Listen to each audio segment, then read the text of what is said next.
What if your dua wasn't something you say, but something Allah subhanahu wa ta'ala has already promised to answer? Allah says in the Quran, وَقَالَ رَبُّكُمُ ادْعُونِي أَسْتَجِبْ لَكُمْ. Your Lord declared, call upon me and I will respond to you. Just sit with that for a moment.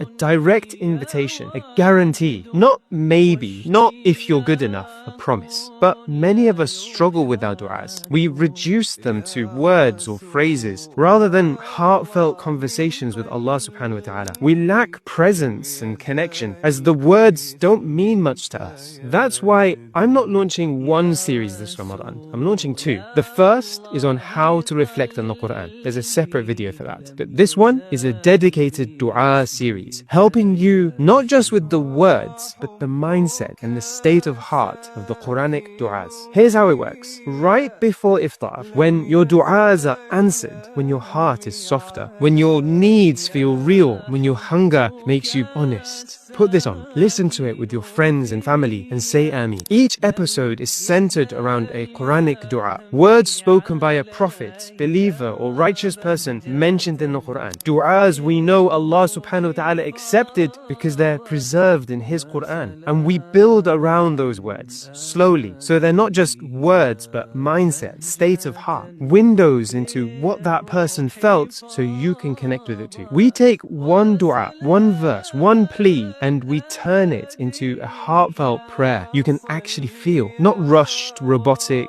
performative or meaningless. Just you and Allah subhanahu wa ta'ala holding on to the exact words He taught you to say. He put them in the Quran because He wants them for you. Because sometimes you don't just need new du'as, you need deeper du'as. You don't need words to say, but your heart to connect. As the sun starts to drop and your hands rise, let these Quranic du'as guide your tongue and your heart back to Allah subhanahu wa ta'ala. And if you don't know what to ask for, start where Allah subhanahu wa ta'ala started. Call upon me and watch what happens. This Ramadan, let your iftar begin with an answered prayer and join us in making these du'as together. If our videos on the tafsir have helped you reconnect with the Quran and you'd like to help spread this word around the world, consider becoming a monthly supporter. We want to revive the Quran in the hearts of the Ummah, and your support will go a long way in helping us do that. Go to quranclub.org/donate or click on the link in our bio to help. Jazakallah khair, Ramadan Mubarak, and Assalamu alaikum wa rahmatullah.